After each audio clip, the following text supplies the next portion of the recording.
जी, अस्सलाम वालेकुम। उम्मीद है कि आप तमाम दोस्त खैरियत से होंगे और आज का दिन भी ट्रेडिंग के हवाले से अच्छा गुज़रा होगा। आज मार्केट ने 162 पॉइंट्स ऐड किए।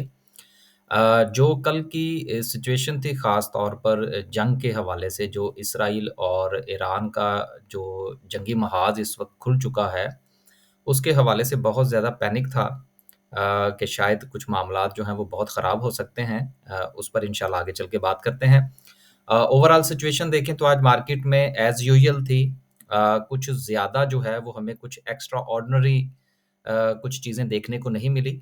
जिस तरह से कि मार्केट गुज़िश्ता 2-3 दिन से परफ़ॉर्म कर रही है, उसी तरह का एक आम दिन था। जंग के हवाले से कुछ ख़ास सूरत-ए-हाल जो है वो हमें देखने को नहीं मिली। 162 पॉइंट्स के इज़ाफ़े के साथ अगर हम सर्किट ब्रेकर की बात करें, तो आज माशाल्लाह से हमें 11 कंपनीज़ जो हैं, वो अपर कैप में नज़र आ रही हैं, जिसमें पाकजिन पावर अच्छे वॉल्यूम के साथ है, बड़ा शेयर है।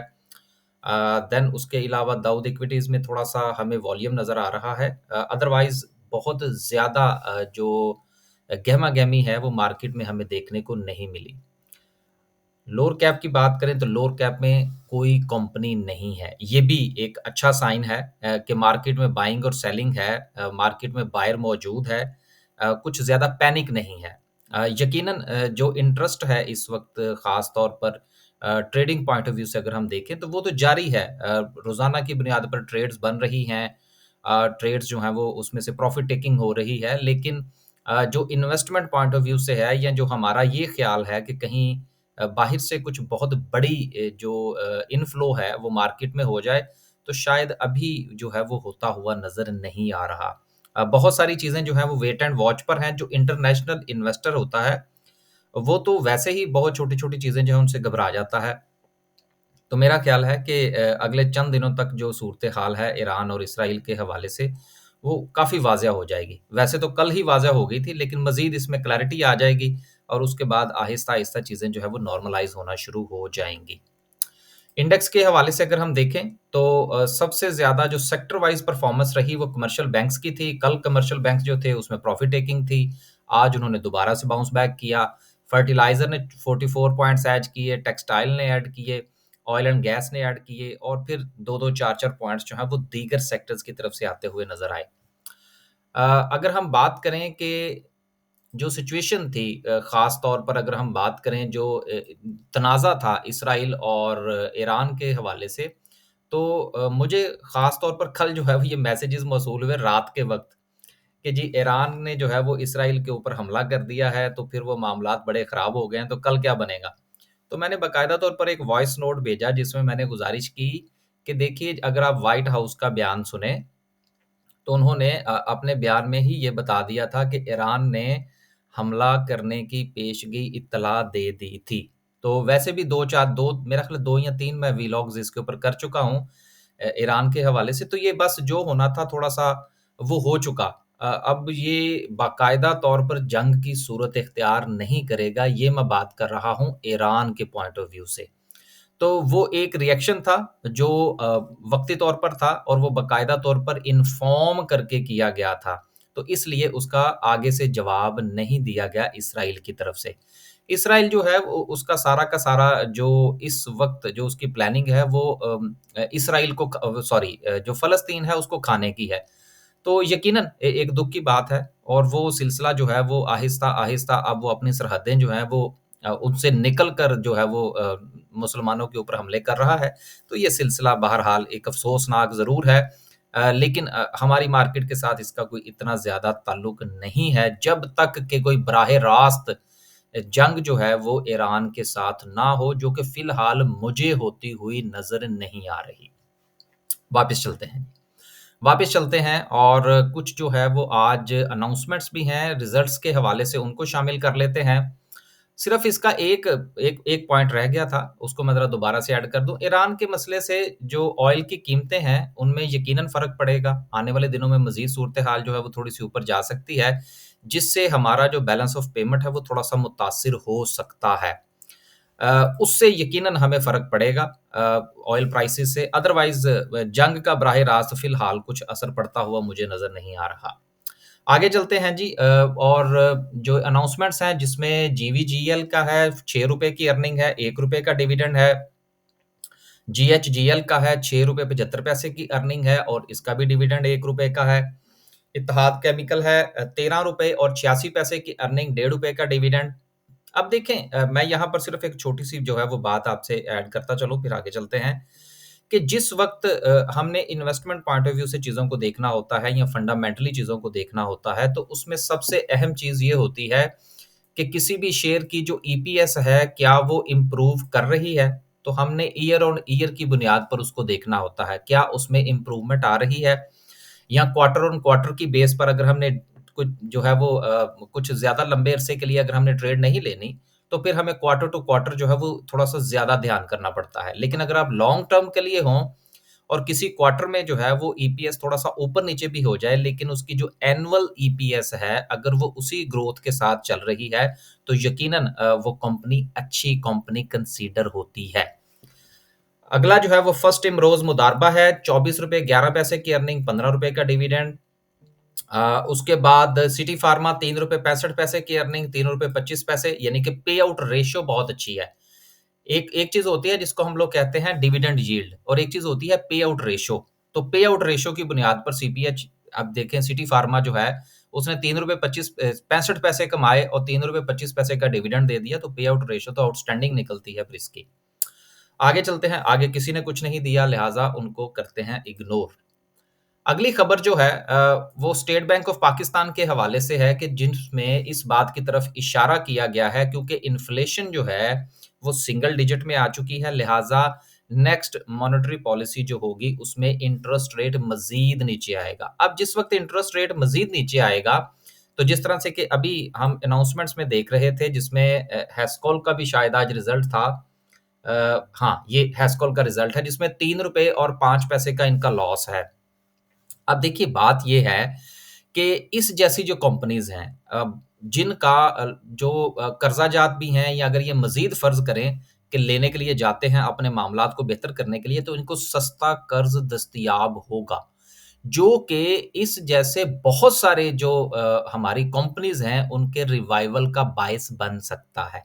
अब देखिए ये बात जो मैं कर रहा हूँ, ये सिर्फ़ और सिर्फ़ इस पॉइंट ऑफ व्यू से है कि इंटरेस्ट रेट नीचे आने से कंपनीज़ को जो पैसा है, जो सरमाया है, वो सस्ता अवेलेबल होगा। अब इसका ये कतई मतलब नहीं है कि इसको आप हैस्कॉल के साथ जोड़ दें। ये सिर्फ़ और सिर्फ़ मैं ओवरऑल एक बात कर रहा हूँ कि हमने कंपनीज़ को देखना है कि उनके ऊपर कर्ज़ कितना है, वो सूद की अदायगी में कितना पैसा अदा कर रहे हैं और उनको अगर मज़ीद कर्ज़ चाहिए, तो क्या उनको सस्ता अवेलेबल होगा? तो ये चीज़ें होती हैं जो कि कमज़ोर फंडामेंटल वाली जो कंपनीज़ हैं, उनको भी बेहतर बनाने में मुस्तकबिल में उनके हवाले से बेहतरी की उम्मीद की जा सकती है।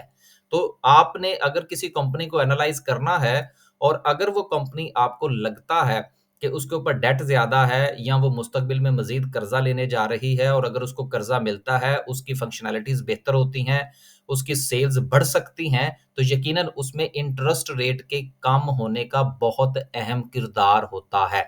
तो इस चीज़ को आप फैक्टर इन ज़रूर कीजिएगा।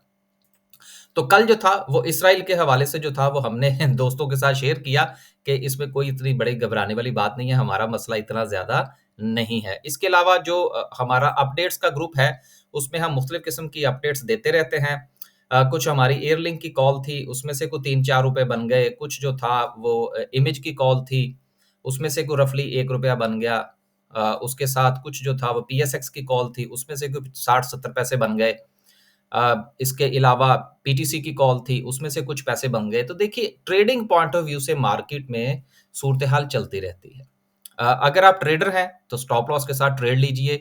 बहुत ज़्यादा घबराने की ज़रूरत नहीं है क्योंकि अगर आप ट्रेड नहीं करेंगे और बिल्कुल जो है वो बैठे रहेंगे कि मार्केट जो है वो आगे आपके कंधे पर हाथ रखे और आपसे कहे कि ट्रेड करें, तो ऐसा नहीं होता। अगर आप ट्रेडर हैं एनालाइज करें, स्टॉप लॉस रखें, देन ट्रेड करें। लेकिन अगर आप ट्रेडर हैं और आप अपने टेक प्रॉफिट लेवल पर या अपनी ट्रेडिंग स्ट्रेटजी के मुताबिक अगर आप काम नहीं करते, तो यकीनन आपका पैसा जो है वो मार्केट में फँस जाएगा।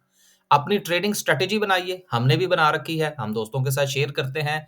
बहुत सारे दोस्त उसको फॉलो करते हैं, कुछ दोस्त उसको फॉलो नहीं करते। जब दोस्त उसको फॉलो नहीं करते, हालाँकि उसमें टेक प्रॉफिट लिखा होता है, स्टॉप लॉस लिखा होता है, उस चीज़ को पूरी तरह से फॉलो नहीं करते, तो ट्रेडिंग पॉइंट ऑफ व्यू से भी आप शेयर्स के अंदर फँस सकते हैं।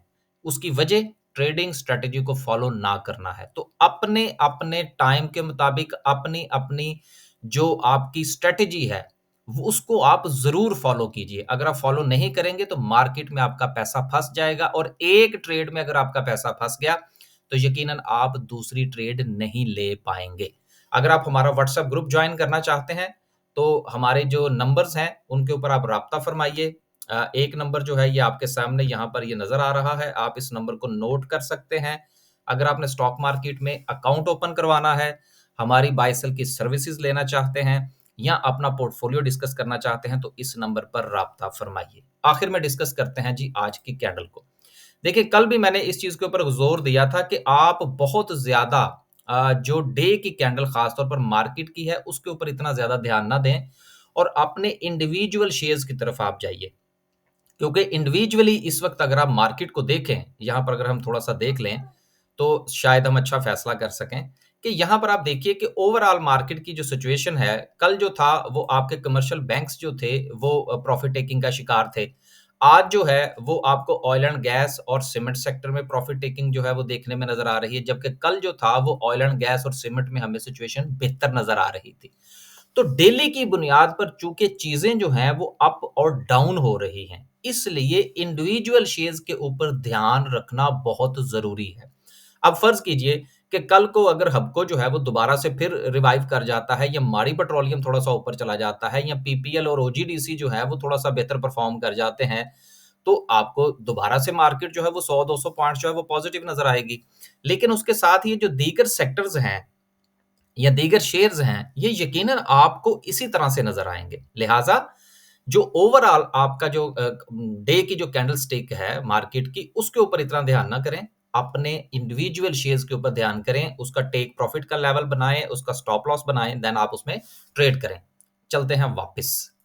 इस वक़्त अगर हम देखें तो मार्केट यकीनन 1 दिन पहले अपनी रिकवरी ले चुकी थी और इस वक़्त मार्केट जो है वो अपने इस ज़ोन के अंदर ट्रेड कर रही है, जो कि मार्केट का अपना टॉप ज़ोन है। अब मार्केट जैसे ही इससे ऊपर जाएगी तो देन मार्केट में जो इन्वेस्टर का जो एतमाद है वो दोबारा से बहाल होना शुरू हो जाएगा और मार्केट का सफ़र जो है वो 90,000 की तरफ होगा।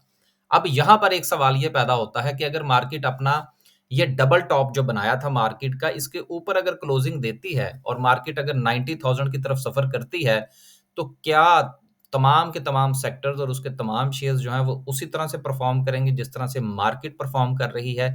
तो बिल्कुल ऐसा नहीं होगा। इंडिविजुअल कंपनीज़ जो हैं, उसमें आपको बहुत सारी कंपनीज़ और बहुत सारे सेक्टर शायद उस तरह से परफ़ॉर्म करते हुए नज़र ना आए, जिस तरह से कि आप उम्मीद कर रहे हैं। तो अगेन एंड अगेन मार्केट का इटसेल्फ ट्रेंड जो है वो पॉज़िटिव है। मार्केट अपनी डबल टॉप बनाने के बाद जो नीचे इसने मार्केट ने थोड़ी-सी अब हमें जो है वो प्रॉफ़िट टेकिंग दिखाई, अब मार्केट वापस अपने सफ़र की तरफ रवां-दवां है। मार्केट पॉज़िटिव है, मार्केट का ट्रेंड पॉज़िटिव है, मार्केट 90,000 की तरफ जा सकती है, लेकिन अगेन एंड अगेन अपने इंडिविजुअल शेयर्स की तरफ ध्यान कीजिए। अल्लाह हाफ़िज़।